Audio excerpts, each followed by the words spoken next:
Crusade, you're going on a mission to live your life's purpose and passion. What if this year is the last year of your life? What's your God-sized dream? What do you stand for? Live your best life this year. Now, that's the time. I'm going on a crusade to change people's mindsets every single day. So are you on board? Welcome back to another episode of the Todd Durkin Impact Show.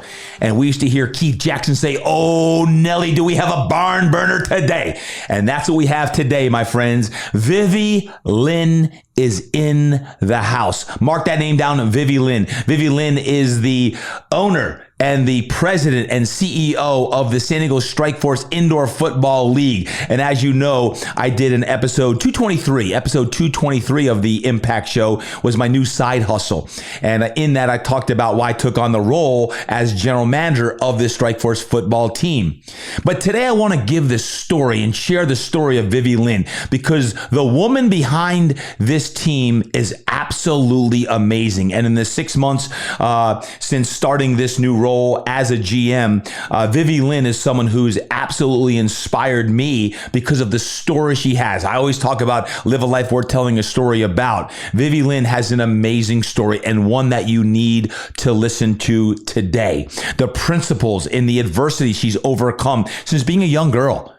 And overcoming some amazing obstacles in her life. And she keeps talking about, you're created for more, you're created for more, you're created for more. I promise you today, this episode, don't sit back, relax, and enjoy the show. I'm going to invite you to put on your running shoes, get out there, put on your workout gear, and get ready to rock and roll, because Vivi Lin is going to inspire you. Man or woman, mom or dad, kid, whatever it is, Vivi Lin has an amazing story. Without further ado, let's go to the HQ and listen to the story of Vivi Lin. I am so excited to have Vivi Lin in the house. Vivi, welcome. Yes. Hey, by the way, today as we record this, I've got to share it. It's Vivi Lin's special day. It's her birthday. Happy birthday. Happy birthday to me. As we record it, now as you're listening, it's no longer her birthday, but isn't it cool when it's your birthday, how special you feel, how it's like you wish every day could be your birthday? Listen, I can't think of a better way to celebrate my birthday than to share a story and talk story with Todd Durkin. Oh man, I gotta share the story how we met. So, as I shared in the intro, it is really a cool story how Vivi is the president, CEO, and owner of the San Diego Strikeforce, the new football team that I'm working with and for, and it's so awesome. And football isn't over, even though Super Bowl is past. To know that I call it arena football, it's the Indoor Football League. Many of us know it as arena football. Is just starting up here on my birthday, March 21st. Is our first. Yep. Is the first game. But I got to share the story of how Vivi and I met. We had a meeting here in this office where the podcast is being recorded. Jeff Bristol, my partner in crime, said, "Hey, Todd, we've got a meeting with Vivi Lin, the president of the Indoor Football League team here in San Diego, and they want us to potentially be a sponsor." I said, "Love it." We used to sponsor a former team here in San Diego called the Riptide. I'm like, let's go. So in this meeting, Vivi Lin comes in, and she's sharing the vision of the team, and she turns the tide on me. And she says, "Well, Todd, if you were running the team, what would you do?" And I made the mistake of getting up on the whiteboard. Now, folks, I love whiteboards. You give me a whiteboard and I'll just map out the vision of what we need to do. I'm looking at the whiteboard now, and it's got how we're going to create impact in 2022 and this. Well, Vivi's looking at me with this look like, wow, yeah, we're on the same page. And halfway through this conversation, she says, "Todd, we're looking for a GM of this team, correct?" I said, "I have zero time to be the GM of any team. So thank you, Vivi, very much." And she happened to stop me 2 more times in the conversation, telling me that they are looking for a GM that can implement what I'm drawing up on there, and gives me this look like, that's you. And I said, "Not a chance. I'm going to be the GM of this football team." And I'm now the GM of this football team. So it's Vivi, your side hustle, man. What was your interpretation of that meeting? How the heck did we come together on this? I don't even know if you know this story. I don't think I've shared it with you, how I even came to know about you. No. my mentor, and I'm part of a mastermind group from Jim Harshaw Jr., he's got the podcast Success Through Failure. Okay. So at a really rough time of my life, I found him and started listening to him, and then eventually got him to do some coaching with me, and I got into his mastermind group. But I wonder who was one of his guests for his podcast, none other than TD himself. So I learned about you, found out, oh my gosh, you're in San Diego. Oh my gosh, you have trained LT, you work with Drew Brees. So at that point, I thought, I got to get to know who this guy is. So I started following you. And what I love about your messages is that it's personal responsibility for who we are that makes an impact in our community. Well, that resonates with me. So reaching out to FQ10 was strategic for me. And I'm really good, just somehow gifted that way. God gave me the skills and the talent to somewhat allow people to start telling the story. So when I was talking to you and you were telling me the story of impact and what you want to do with TDE and how you want to grow and actually help inspire and affect more people across the nation. We talk about 10 million people, right, TD? Yep. 10 million people. Preach it now. Let's get it. Preach it. And so at that point, I'm like, he's going to take this because it's going to be his platform. And you're right. You kept saying, don't look at me. I don't get the time. Don't look at me. I don't have the time. Stop looking at me. You must have said it 3 or 4 times. I did. And I told you, listen, you don't have to take anything right now. Just pray about it. Think about it. You can try it on. See how it fits. And, it was... I watched your series Strong on Netflix. I just watched how you communicate with your followers, people who are your fans, but also people who are in some ways your disciples, right? They are sharing your message because you are empowering them. And ultimately, that's our opportunity. Every single one you inspire are going to do the same for their disciples and their followers and their community. And how better way to do it than through a football team of guys who know nothing much more than I'm an influencer in this community because I play professional football. Yeah. And I do want to talk a little bit of football later on in the show because what you've built here is amazing. And I've had a lot of fun in the last 6 months leading up to our first game here on the 21st of March. The coaching staff we've assembled, the front office, the sales folks, the folks who are out there getting sponsorships right now because you're committed to our community. When I talk about impact in the community and your message of soup, which we'll talk about, I've been impressed with your vision of what you want to bring. And as the first female minority professional sports owner, which is unbelievable, I really want to talk to you a lot about your story. Like how did you get to where you are today? Because I've been impressed in working with you here over the last several months of, man, this woman has a vision that goes way beyond football. And although football, you love working with the team and I know the guys respect the heck out of you, it really goes beyond that. So I'd like to hear, why are you so driven? And the vision that you have today, not only is Strikeforce related, is where does this come from? Right. Well, I'm gonna actually relate it to us and our relationship. One of the reasons why your story resonates with me, because we all have stories, right?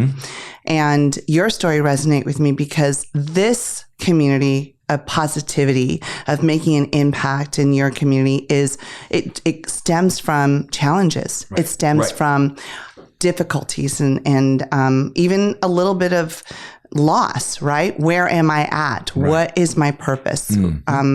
Is this really my back? I mean, that's huge for any athlete. It's huge for any person because your back is what holds you up. But your back was no bueno, right? You're struggling with it. Right. So at the end of the day, for me, this was looking at the challenges I've had in my life. And I've had some challenges. My life has been a series of challenges, but it's also no different than almost everybody else. We all have challenges. It's not it's not the challenges we face, it's how do we handle it?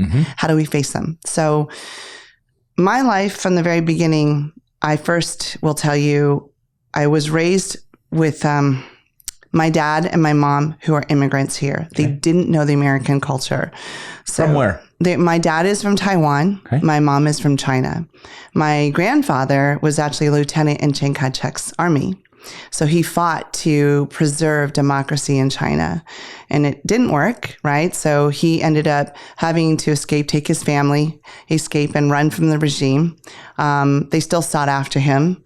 He got shot, lost an eye. He survived. And my mom eventually, as she grew up, went to Canada by way of Canada, came into the U.S., which is really where my parents met, was in Canada, and came here. But because of that experience, I came to understand if I were in China now, I would never have the opportunities I have today. No. I wouldn't. My life would be very different. I couldn't have the faith as openly as I get to have it today. I couldn't share my faith. I wouldn't have opportunities to step up, because as an Asian American woman, I would have struggled, especially then, Now, maybe it's a little easier, but it's still very difficult. So that was hard. But then once you take, the people out of the country and you move them into another country, their culture doesn't shift like that. Yep. It takes a long time. And culturally, I was raised in a family that didn't see much about women. It was a struggle. And so my dad did not know how to value me. He just didn't know what to do with me. And What do you mean by that? Well, I was too strong for my dad. He wanted a girl who would just be demure and quiet, who would just follow in his leadership, listen to what he had to say and follow it.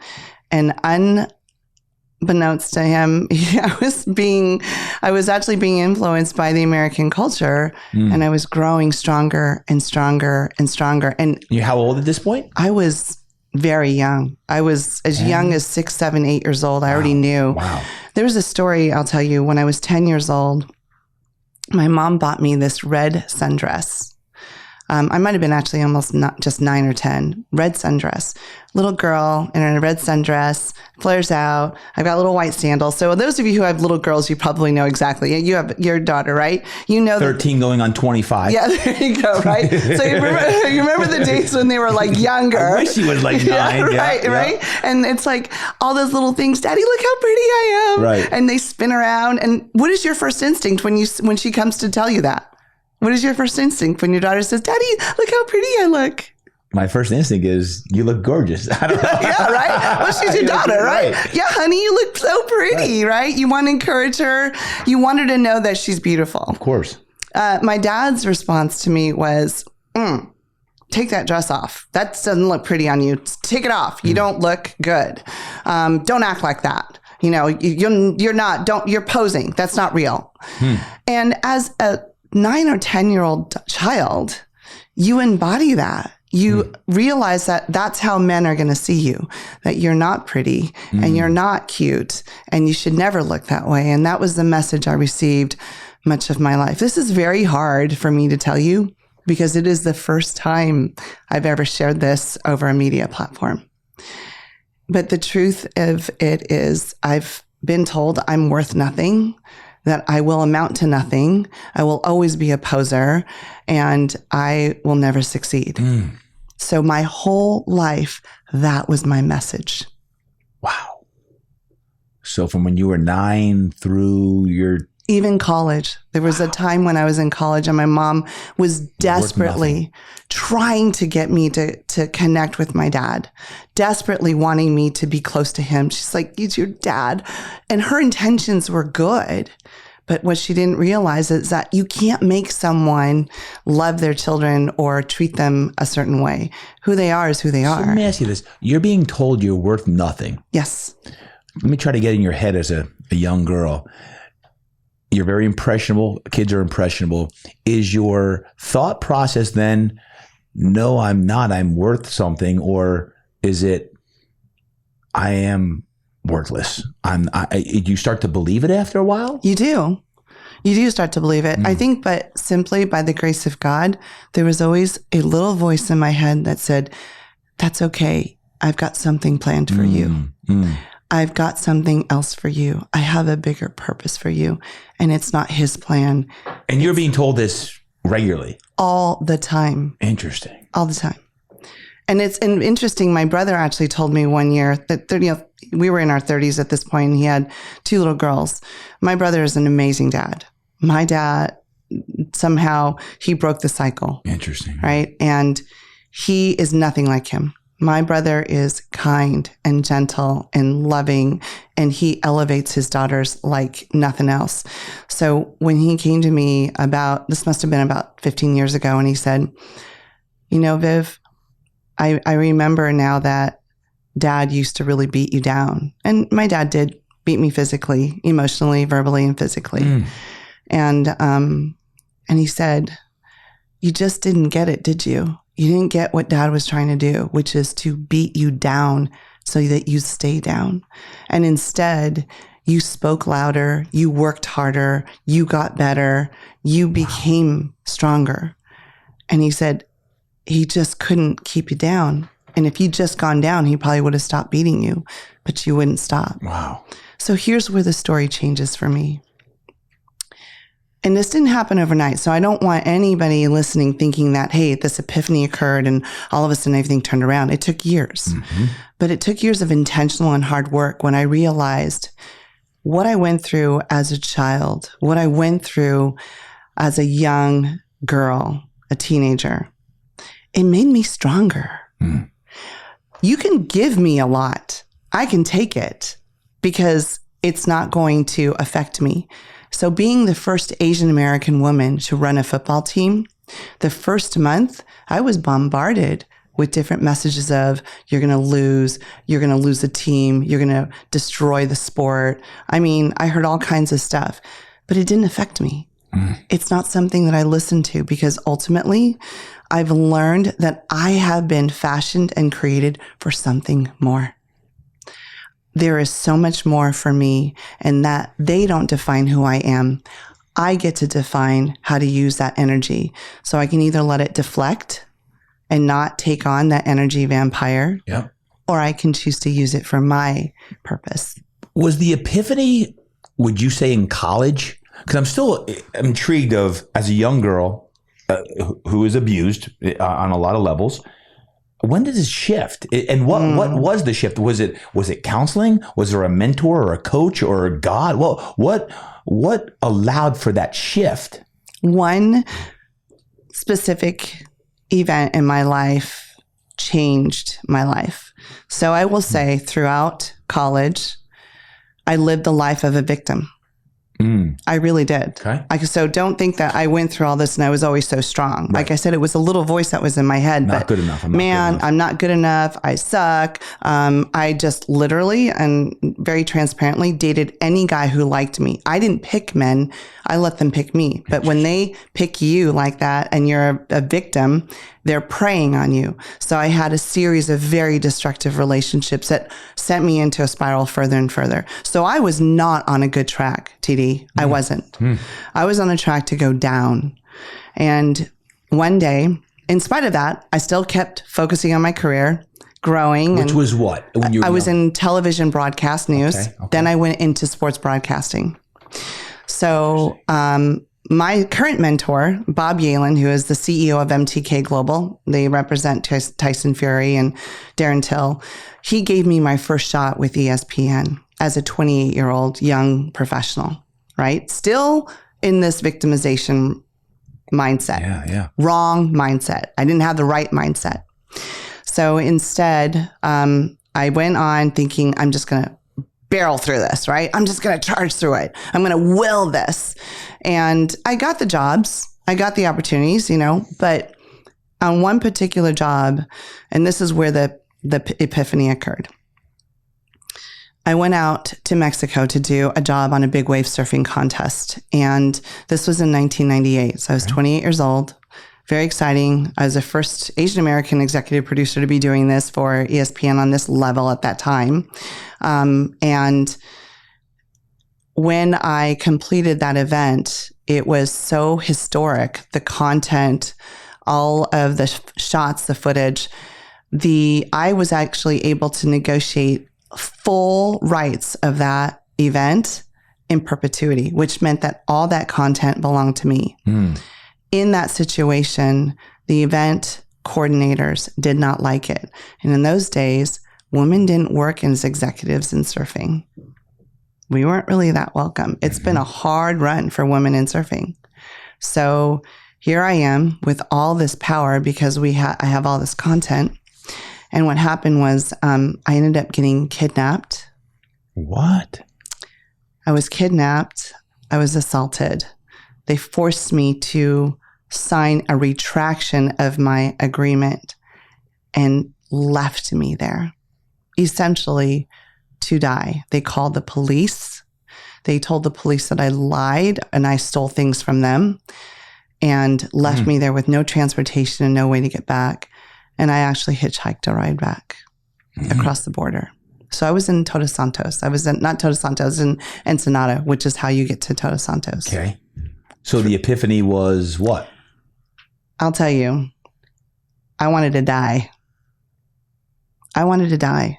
I had nothing. 28 years old. 28 years old. I wanted to die.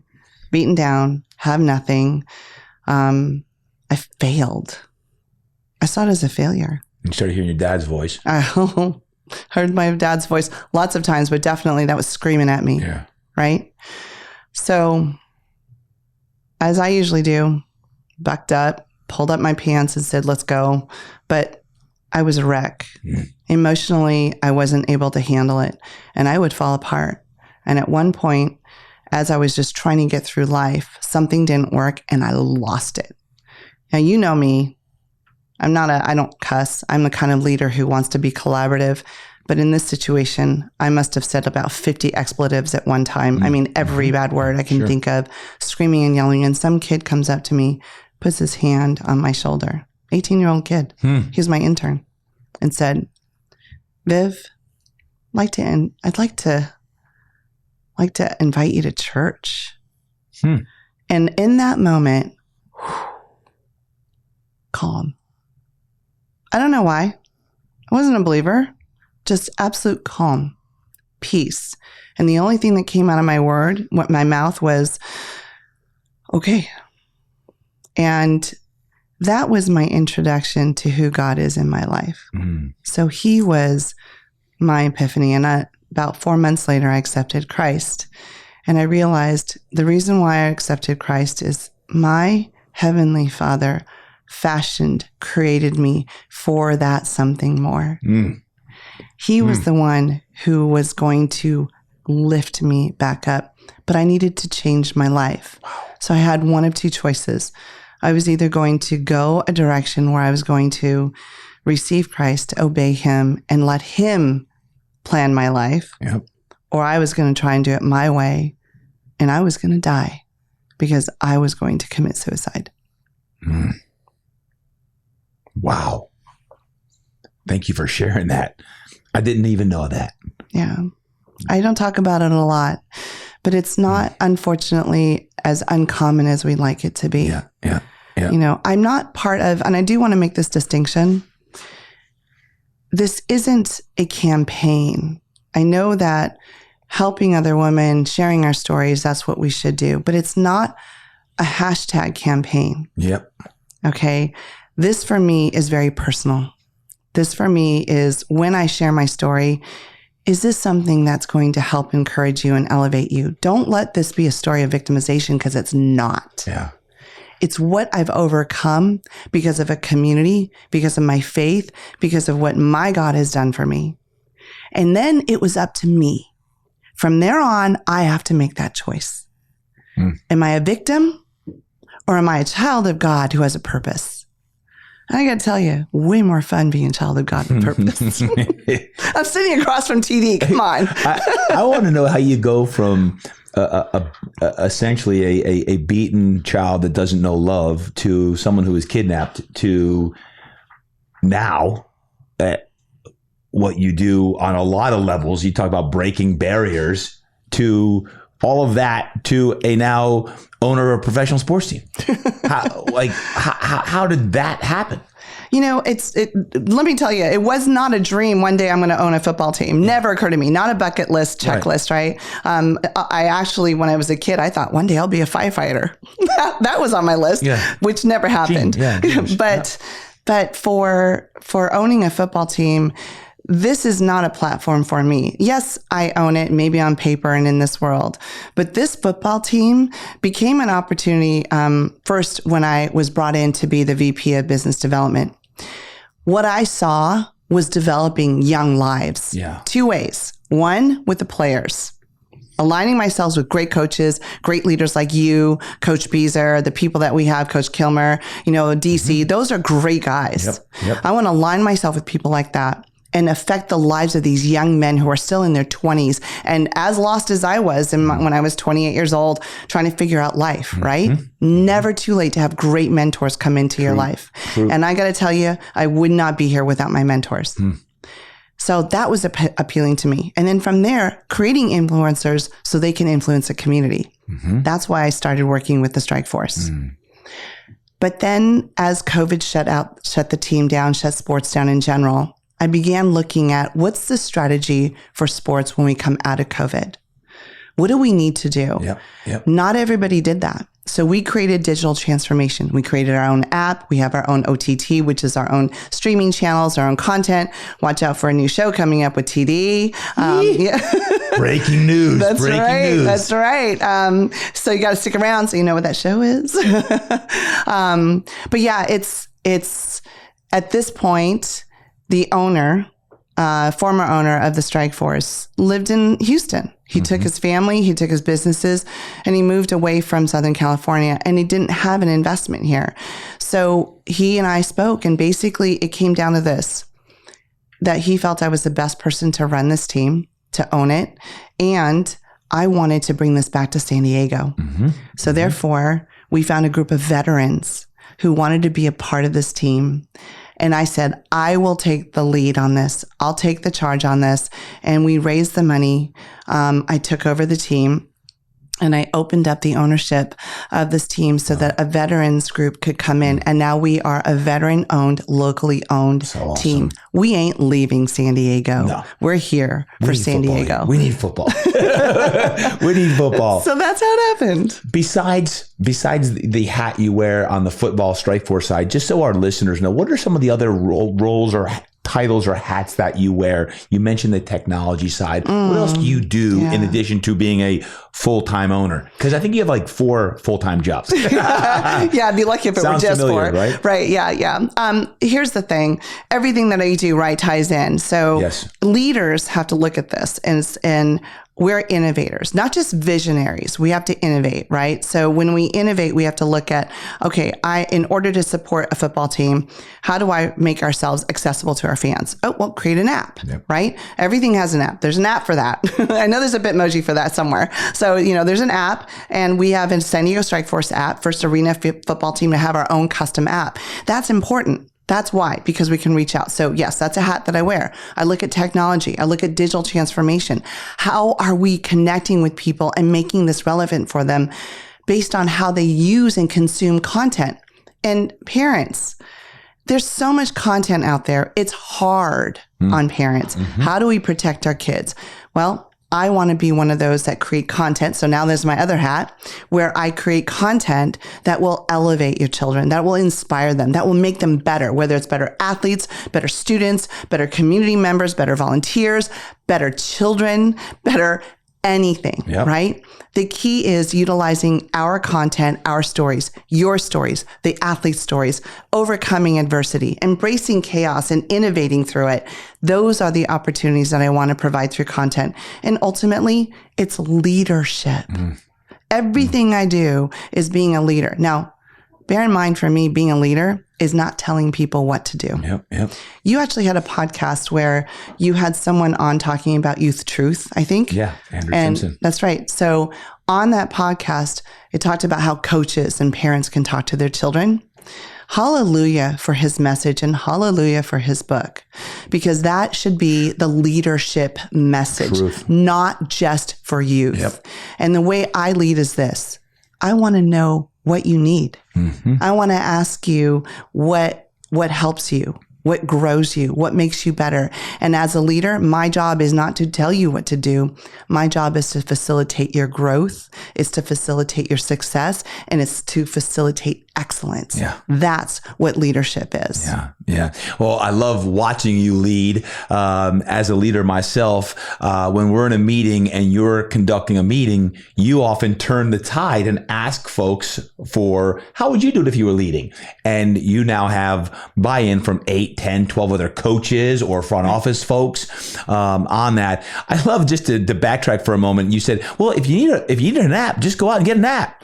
Like, you say it like it's just so like, just it's going to happen, folks, right? So that's Strikeforce app. One can download that now? Yes, you can. How? You can download that app now. It's just look on the Play Store or in the App Store. Yep. And you can download San Diego Strikeforce. Just look it up. Download. Here's the cool thing, TD. Let's do this. Let's give your listeners a free ticket. Ooh. Let's do that. They can come see you. They can come see the culture you created with this team. They can see the impact that they make in the community through a football team. Does that include the indoor football championship game, like the Super Bowl of the indoor league, or is it just the regular season? It's a regular season ticket. Because I just want to make sure that I'll tell when you we win the this, championship, can they come to that game too? Well, yeah, here's the thing. You get us to the championships. Let's get them there. Go. That's it. You get us there. We're there. There you go. And by the way, folks, these games aren't just going to be in San Diego. There's 15 teams around the country. So if you go to goifl.com, you can see the schedule. So when the San Diego Strikeforce is coming to your city, yours truly may be there in the booth, in the stands, or on the field. I'm not suiting up. Don't worry, I'm not suiting up. But I will be. I did try that. You tried that, and I had to take that hat off. Let me share a couple principles. I'll share the principle, and you comment on the principle. Sure. Ready? Productive conflict. Productive conflict. It's one of my favorites. Talk about it. Productive conflict is actually embracing chaos. It's when things don't go your way. It is all over the place, right? Who likes conflict? Not me. Yeah, right? I don't think any hands went up on that one. No. Yeah. Conflict is something that we inherently want to avoid. Productive conflict is something I say we should run for. Productive conflict is when you can grow and learn. It's when you open conversation. So let's give an example. TD, you and I disagree on how we're going to get the team to a game. I say we fly. You say no, we drive. And I wouldn't say that. Right? I know. I'm just saying that's right, a private jet, right? Yeah. So, but when we have a conflict, instead of coming at you, I'm going to say, why do you want to take a bus?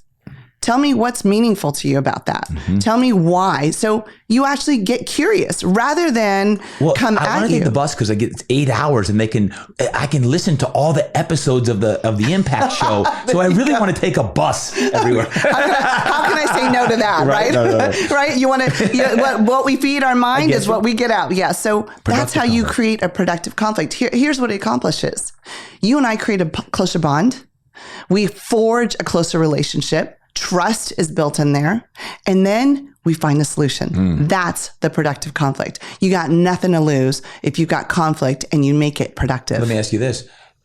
Can you think of an example for yourself in your life, a productive conflict that had big impact? Maybe there was something when you were young or in that late 20s when you were with ESPN, or even recently with wearing several different hats as an entrepreneur.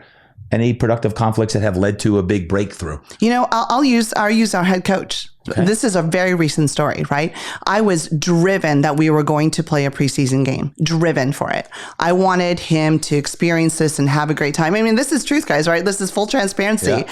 And I'm like, I'm right. I know this is going to be good for him. I know the game, and I know that this guy's going to make us better because we need to play this game. And, Bees is strong. Coach Bees, our head coach is strong, and he has his way of doing things. Well, I could have just come at him and said, dude, I run the team. I own the team. You're just going to do what I tell you to do. I didn't do that. I got curious. So I said, okay, Bees, I want to know why. Tell me why you don't want to do this. Because I'm like, I want to get our teams over and play this other team, play a preseason game. In Vegas, by the way, folks. Right. It wasn't even here. Let me just add that little. Yeah. It wasn't conditions. I wanted to make it difficult for him, right? Wanted to challenge him. Well, and he explained to me, why not? Okay, I'm listening. And I got to tell you, at that moment, I thought, all right, I'm going to noodle on it. I'm not going to give you an answer, yes or no. I'm not going to say I agree or disagree. Let me noodle on it. Mm-hmm. And I did. And when I came back to him a day later, which I did give him a time frame, I said, give me a day, let me think about it. I said, you know what? You gave me great reason to understand where you're coming from. I agree with you. Mm-hmm. Number one, that builds so much trust between Bees and I now. He can tell me things that it's safe. Yep. It's safe to disagree with me. And now we can collaboratively lead this team in a much more successful manner. I love it. That's great. Next principle, choose to live a life of forgiveness. I hear that and I think of your life. What does that mean to you? It means that I love my dad in spite of what I've been through. It means that I give him compassion in spite of the fact that he hasn't changed much.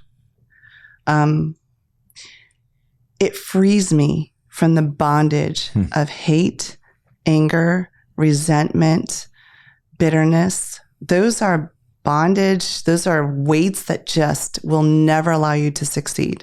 And, honestly, TD, I love every aspect of our team, and it gives me that freedom to love. If I were burdened by all of those other aspects of emotions, the bitterness, the anger, resentment, where would I have room for love? And my God is a God of love. And he already sent his son to die on the cross for me. So why would I take up that anger, that negativity, and that hate? It means nothing. So release that, let that go, lay it at the feet of Jesus as far as I'm concerned. It's the old freedom is not free. That's right. Freedom is not free. Someone paid the price. That's right. Wow. We'll count that as pillar number 3, value number 3 there. Freedom is not free. It's paid for by someone. Always. There's people right now who are paying that ultimate sacrifice for our freedom. That's right. Serving in our armed services. Yes. How about this one? Unify. I look at you, Vivi, as you are a unifier, not a divider. You unify. I've watched you now for a while, worked with you for a while. Unify and not divide. What does that mean to you? There are so many wonderful principles about how we should treat each other, how we should treat the opposite gender or different races or different cultures. Great messages, great intentions. But I think sometimes we're really clumsy at how we convey that message. Earlier, I mentioned how what I've been through does not make me a victim. Well, when I say me too, I'm a victim. Right? I don't identify with that. I really don't. I identify with how that experience has changed me, but it hasn't made me a victim. The same thing with being Asian American. I've been asked to speak on Asian hate. Well, I've had that almost all my life from different aspects, right? Yep. From my own personal, my dad, it was Asian culture that led that. And then over to my professional life, to being kidnapped. Yes, all of that. It's a reality that exists, but it didn't make me a victim. And in the context of asking to speak on Asian hate, no one ever said anything awful to me in regards to being Asian and COVID. Nothing. It never occurred to me. So I can't speak to that in that context. I wouldn't. Yeah. But what I can do is this. We can rise above. You had another guest who talked about rising up, right? Yeah. It's not just rising up individually. It's rising up as a community. So why not rise above it and say, hey guys, let's bring everyone together. We've got this thing we got to deal with. How do we find the solution together? Wow. And it's finding the commonality in sports. When you see who's your favorite team? NFL team? I now cheer for my guys, not so much teams. Okay. But I would say college. I'll say the Saints have been my favorite team up until the quarterback's retirement. Drew, did you hear that? Right? You can pay, you can give me his check later. Right. Okay, so your favorite team is the Saints. Say you're at the game, right? Mm-hmm. Sitting in the stands with all these fans around you. When they make a touchdown, do you turn around to the guy next to you or the lady next to you on the other side and say, by the way, do you believe in the same thing I believe in? No. Or do you just high five them right away? High five them. You high five them. It's an equalizer. Correct. It's a unifier. Absolutely. You will bring people together because you believe in something together. Right. So that's what sports do. No matter how different we are, there are commonalities. I just happen to focus on the commonalities and I don't pay attention to the differences. Okay, let me go a step deeper. What if you don't? What if someone is playing the victim card or is a victim or they see themselves as a victim? Right. How do you flip that switch? Because it's amazing what this mentality and mindset you share. But what if someone truly is holding on to the grudge of anything that you've shared, that even you've gone through personally? How do you flip that switch? Well, if you are the one who realizes that there's you're victimizing yourself, right? Yep. Then my question is, take a look at what your choices are. Do you want to live your life the way it's been going as it is today for the rest of your life? Or do you want to go a different direction and identify your goals and your dreams? And do you want to go for that? You cannot stay neutral. There is no neutral. If you stand still, you are already going the wrong direction. So that's where my epiphany took me. Do I want to die? Because even if I didn't die physically, I would have died emotionally, right? I would have been dysfunctional and a part of the negative aspect of society. Or I was going to go a different direction and I was going to contribute. I also applaud you with that unify, not divide, with that mentality of pure gratitude, of almost saying thank you. You're actually giving acknowledgement to your father, saying gratitude versus gratitude and love aren't coexisting. You're coming from a place of gratitude. I don't know which pastor I remember hearing say this, but it was about are you a victim or a victor? Are you a victim or a victor? If you're going to be the victor, you can't have a victim's mentality. You can't live in that you're a victim mentality and flourish and manifest what you desire to do. And I've often thought about that is, how do you stay in the victor mentality when you lose, or when you are beaten, or when you're down, or when you suffer a loss or abuse, whatever it may be, is that victor mentality. And Vivi Lin, you epitomize the victor mentality. Whether it's a loss, whether it's something you've gone through, unify and not divide. Last one I'll say is this, the hard truth. Talk about the hard truth. What does that mean to you, the hard truth? Well, as a leader, the one thing I will say that we are responsible for is to acknowledge and speak up for the hard truths. That is at times saying things to the people that you care about or the people who work for you and are serving tirelessly. Sometimes bad news. Sometimes it's stuff that they don't want to hear, but they need to hear. You can't fix or address something you don't acknowledge. And so for me, it comes from this. Brene Brown actually says it. I think her whole statement is that if you live out the values, then you are a leader who's willing to speak the hard truths. That's right. And that hard truth is what sets us apart. There are a lot of people who I don't want to look at the hard truth. I don't want to acknowledge it. I don't want to look at it. It doesn't exist if I don't look at it. The issue is, if we don't look at those hard truths, we can't go anywhere with it. But we as leaders have to make it safe to speak the hard truth. We have to make it safe to acknowledge the hard truth. Yeah. So when you are a leader, and I would take that one statement that Brene Brown says just a little further, which is, yes, I'm convicted to live by my values. I will speak the hard truths, but do it so it's safe. Make sure that we can actually create safety within that. And when we do, we can address any problem and we will overcome, because we are not a victim. Victims are lonely. They're alone. You inherently separate yourself. Amen. But those who are victors are always surrounded by people who want to continue to elevate you, and they want to be elevated by you. Yep. I love it. I love it. I love it. All right. I'm going to put you on the spot here. Oh. I've heard in the time we've worked together, you share some quotes. I'm going to quote you. Okay. And you've got to react to the quote. Okay. What does this mean? Because you've said these before. Be fiercely competitive, relentless to win, and shamelessly vulnerable. Oh. Well. What does it mean? Haven't you lost? Have you ever lost in a competition? Did you ever lose a game? Yes. Right? Did you fight fiercely? Yes. Did you compete relentlessly? Yes. But when you come off that field, didn't it suck because you lost? Yes. It did, right? So you want to go, why? Why did it suck? It did. You got to be willing to say, I'm human. And ultimately, when you do that, you allow people the safety to feel emotions. And then you get through it and you pick yourself up and go, why did I lose? How did I change that? It's because I'm going to get back on. I'm going to compete fiercely again. I will win relentlessly. I like it. Mindset. Get your mind right. That's right. How about this one? Mind right. Yeah, I've heard you say, never miss a great opportunity to shut up. Never miss a great opportunity to shut up. What does that mean to you? Oh, man. You know, I have to say this is from personal experience. I have to tell myself all the time, shut up, shut up, shut up. Listen. There is no better relationship builder if you want to get closer to your children. You want to get closer to your staff, your spouse. You want to get closer to your parents.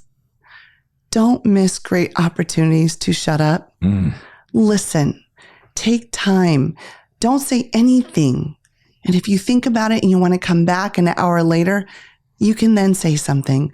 But in the moment when your emotions are high or for whatever reason, you feel like you need to say something because you're not going to get a chance to be heard. The best way to be heard is actually learn to be quiet, listen, and make an opportunity to come back and approach them. So much wisdom. Last one I'll share on this is fall in love with learning and you'll fall in love with life and its journey. You've said that. Talk more about it. That's my mom. My mom had a tough life too. But I got to tell you, my mom from a very young age said, I don't care what you do for a living. I don't care what you're passionate about. What I do want you to do, it's not the topic. It's falling in love with the process of learning. And she goes, when you fall in love with learning, you can't fail because you'll always learn, and you're going to fall in love with life because you're going to face challenges and you're still going to move forward because you want to learn from it. That's my mom. Wow. She's still doing that. She's 80 years old and still doing it. I have a question. For fathers with young daughters, what would you share with them to share with their daughters? Well, I'll start with this. Dads, I want you to remember that you are the first man your daughter falls in love with. You are her hero. You are their superhero. You've got superpowers for them, and you can use them for good or you can use them for bad. But I want you to remember that you are writing on her book of life, and you want to give her the best tools in that book of life. So as her superhero, as the first man that she falls in love with, you write that for every man she's going to interact with in life going as she grows. So take time to listen to her, get to know her. She may be different, and she may love pink things and shiny things and cute things that just make no sense to you. But you know that passion for whatever it is you love, whether it's fishing or Harleys or football, right? You know that passion. So share that passion with her and just sip tea with her. Put your little pinky out. And I got to tell you that this reward that you have, that relationship you have with her, she's going to adore you. Just as I adore my Heavenly Father, she will adore you. And you will empower her to be an amazing woman as she grows. Oh, I need a moment after that one. Jeez. What would you say to your father today? Your dad?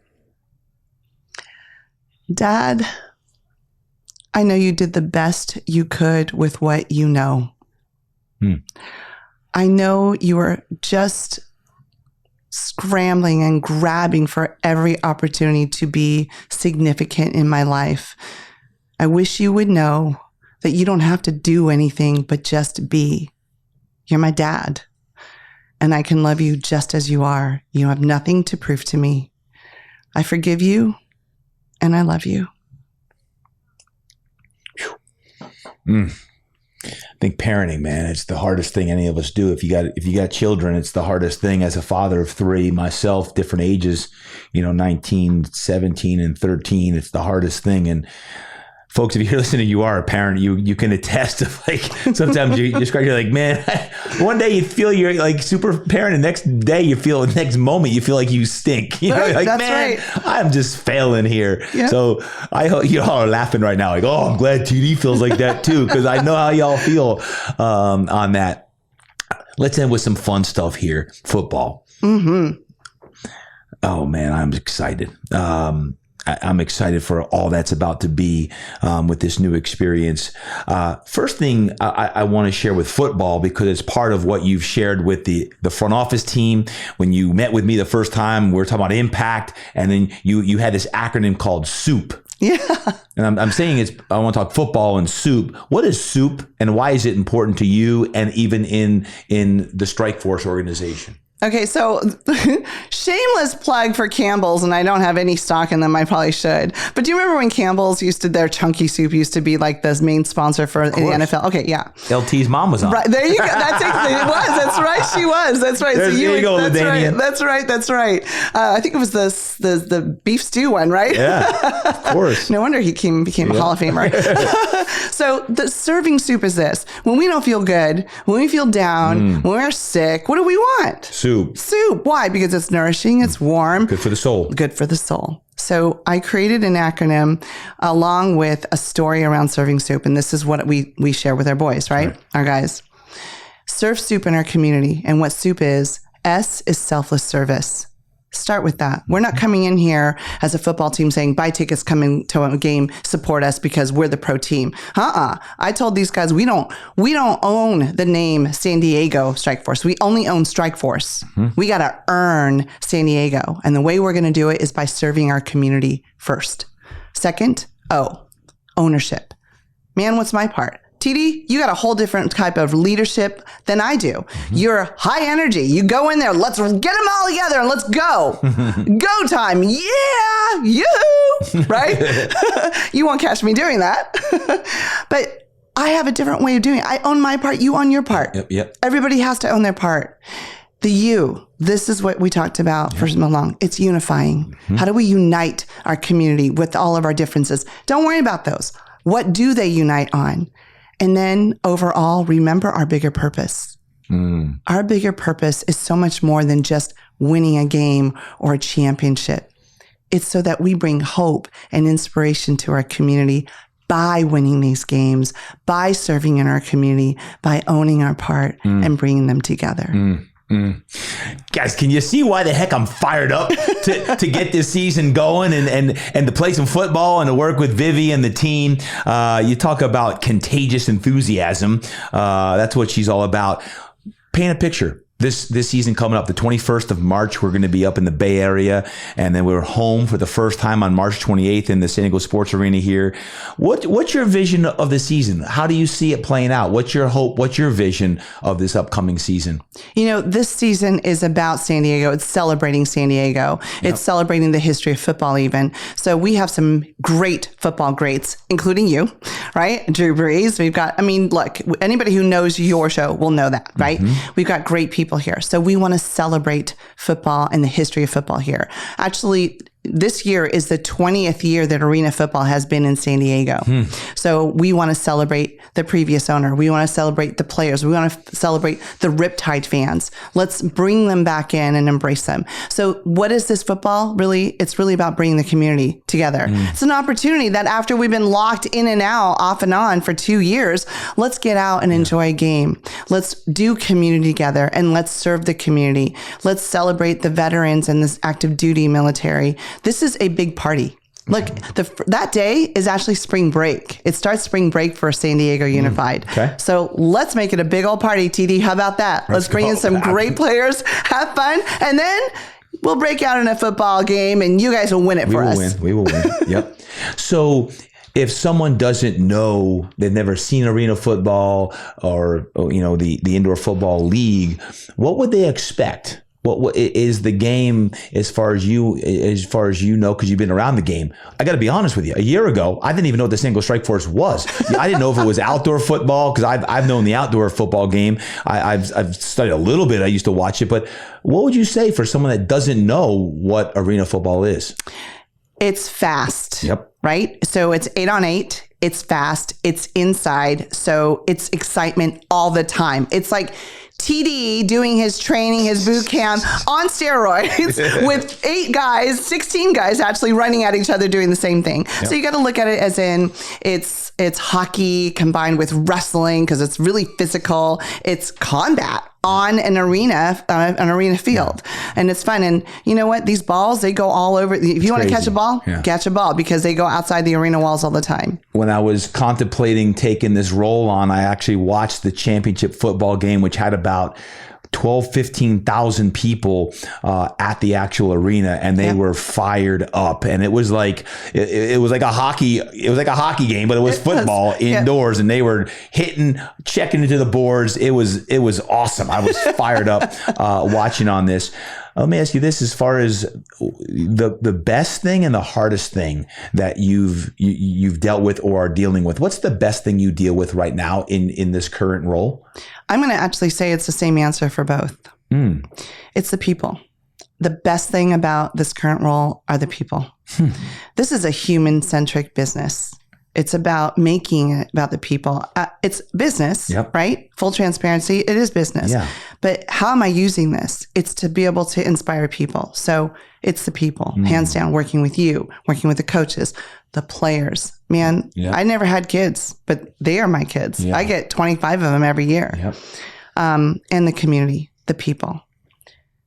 But it's also hard, because I have to make sure I'm embracing them.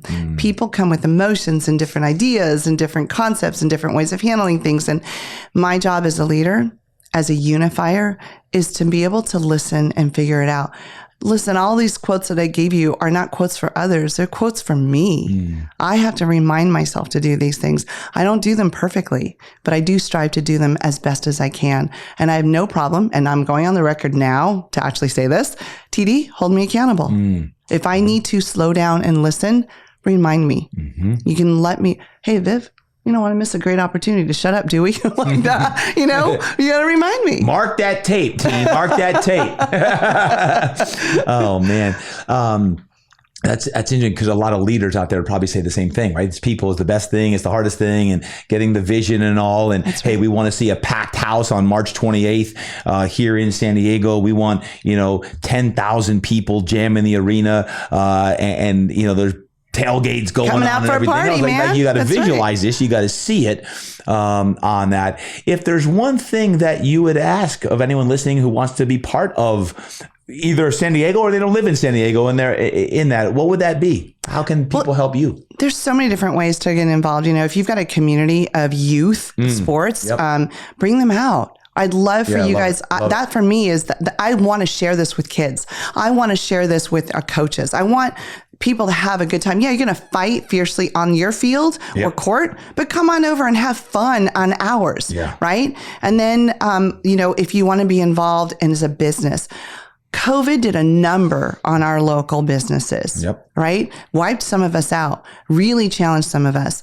I've got programs where I want to just give back, right? How do I help you? How do I bring exposure to your business? Reach out to us, because we don't know your story. Tell me your story and tell me how I can help you. And we're going to bring you in. We want to embrace this community. We want to help us come back. And ultimately, this is about having fun again. Come on, guys. We're over this. I'm done with the masks. I'm done with everything. I don't want to wear them. I'll wear them because I'm supposed to. But I cannot wait until the day that I can just high five and hug my neighbor, and I don't care what you got. Yeah, no, absolutely on that. And I can't wait for the start of the season, because what fires me up is the quest for a championship. That's right. We won one in high school. Let me see that hand. You got a ring on that yet? Let's do it. I'm getting filled up. I told Danelle the only thing I'd be missing would be a college championship, because I got the high school one. I'm going to have a pro one. I need to get a college one, there right? You go. fill up the rings on that. But truly, it is entertainment. I think that's good because I think when our community, at least, I can't speak of everyone, but when they get to know these young men, and I literally, we have 40 men as we get ready to go to training camp here as we record this. We have 40 young men who have great stories. And you talk about stories, men who from the East Coast to the West Coast, from the North to the South, all over the place. We have gone through thousands of tapes and huddle films and resumes and emails and DMs and guys that have reached out to me on Twitter. And let me tell you what, we're down to 40 guys. Yeah. And it's really exciting to see that there's a lot of darn good football players, and not just in the NFL, not just in the CFL, not just in the USFL, but in this indoor football league as well. And I believe San Diego has 40 great young men. And I got to get this down to 25. I don't know how it's going to happen. On game day, it's 21. And I'm going to hate that role because there's guys that are busting their tail for not millions of dollars so that they can keep their dream alive. And that fires me up. Vivi, best place for anyone who wants to get involved in any indoor football league, best website for San Diego Strikeforce and IFL? Well, Go IFL, as you mentioned, is the IFL website. And then I would say for San Diego Strikeforce, just go to sdstrikeforce.com. There's a lot of information there. You can find ways, my information's there. You can actually reach out to me directly. We are very accessible. That's a great thing about a development league. You want us to come to your youth sports organization to speak. You want my athletes to run a clinic. You want us to be able to inspire your kids, or listen, anything. Just ask for the moon. If you shoot for it, I get you to the stars. Well, I admire the way you've reached out to lots of businesses, and I see you out hustling as a full-time job, getting businesses involved, small and large, sponsorships, and everything that you're doing on the digital side. And ultimately, it's to make San Diego better and our community better. And what I say is to create more impact. And using that SOUP acronym, I can't say enough great things about what you are doing as a leader, not just with the San Diego Strikeforce, but overall. And I wanted to have you on the show today, not just to share my excitement for the football season, but also because of your story. And I want to say thank you for sharing your story. You talk about breaking barriers and serving soup for the soul. Vivi Lin, your story needs to be shared with more people than just San Diego. And that was hence why you came on today's show. I'm going to end with this. As far as your dreams, your vision, what is the dream and vision of Vivi Lin on a big picture? That's a really great question. It's not really even the vehicle, because for me, I just have a purpose and God has a plan. I don't know his plan, but I will tell you this. I would love to be able to be in a position where financially I'm giving away 60% of what I make and I can live off of 40. My whole thing is, this isn't my money. It's God's money. It's the community's money. And when I take that mentality of saying, if I can achieve and secure most of that, if I'm the one who's got control of that ability, then I get to dispense that money where it needs to go into the community. We started the Strikeforce Foundation for that purpose. We want to give back to the community. So if this is my opportunity through a football organization to achieve that goal, then I'm going for it 100%. I'm all in, all in, because I'm not here for me. I'm here to serve. I didn't live through the kidnapping and the assault in another country to live for me. I was meant for a bigger purpose, just like everybody else is. And I'm going to live out that purpose. Well, I can't wait to see what God has in store for you, because it's big. And I'm excited to be part of your journey and our journey and what we're doing together to have soup and impact come together. All right. Guys, make sure that you go to the Strikeforce website and also on Instagram and Twitter. SD Strikeforce is the handle. Check out all that Vivi is doing, the team's doing, that I'm doing. Certainly, I'm really pumped up about the next 6 months or so, all the way up until the championship game. You're going to be hearing me report back on some of the things that the San Diego Strikeforce is doing. So, Vivi, thank you so much for being here today. Oh, thank you, TD. And listen, I meant it. If your listeners want to download the app and get a free ticket, how about if we make that keyword impact? Oh, I like that. So what do they have to do? What do they do? Go to the Apple Play Store. To the Apple Store. It's App Store on Apple. Yep. And then the Play Store on Android. Okay. put in San Diego Strikeforce, download the app. And then as you'll scroll through, once you get the app, you'll see claim your free ticket. Ooh. Click on that. And just for your fans, your listeners, put in the word impact when you go in to select your ticket. 10,000 fans pack the arena. Let's do this. Impact. They're screaming Strikeforce. We'll have to scream impact. That's right. We'll have to do it. Guys, have an awesome day. Until next time, remember, train hard, eat right, live inspired, and go Strikeforce, baby.